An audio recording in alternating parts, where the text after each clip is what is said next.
à toutes et à tous et bienvenue pour ce nouveau numéro du Point des marchés, votre rendez-vous avec l'analyse des marchés. Aujourd'hui, je suis en compagnie de Michel Portier, directeur d'Agritel. Bonjour Michel. Bonjour. Alors après être revenu il y a 15 jours sur l'année 2019, on va maintenant se pencher sur l'année à venir. Quels vont être les éléments déterminants de l'année 2020 ? Écoutez, je sors ma boule de cristal, donc les éléments déterminants, ce sera toujours la météo, bien entendu, pour 2020.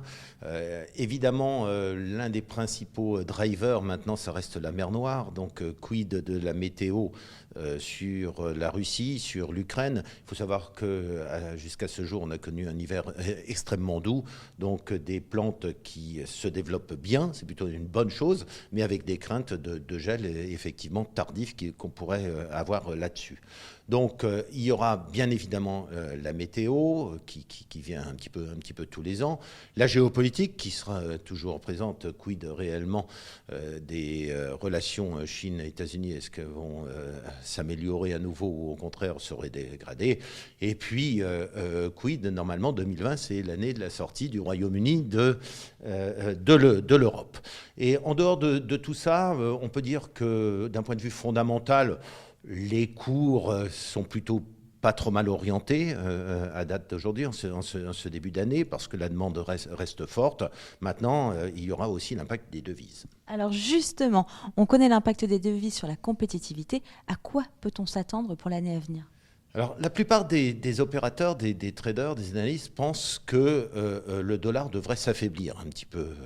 On a connu un euro-dollar relativement stable en 2019, qui s'est promené entre 1,10 et 1,13 globalement.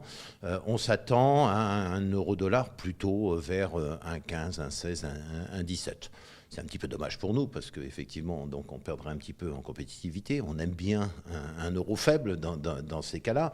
Maintenant, il faut regarder un petit peu l'évolution de la grivna et du rouble, puisque c'est le bassin mer Noire qui va nous challenger à nouveau. On a connu une forte hausse du rouble et une forte hausse de la grivna sur 2019, ce qui nous a permis d'afficher quasiment des records à l'export à l'international.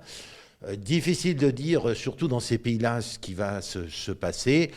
Aujourd'hui, on est toujours sur un trend haussier rouble, haussier grivna, mais on sait très bien que l'instabilité politique dans ces régions-là, je ne parle pas de la Russie, c'est très stable, mais je parle surtout de l'Ukraine, l'instabilité politique reste forte.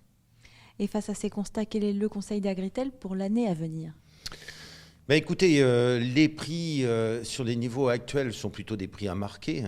Aujourd'hui, on a conseillé d'avoir vendu la majorité des orges fourragères, voire des orges brassicoles.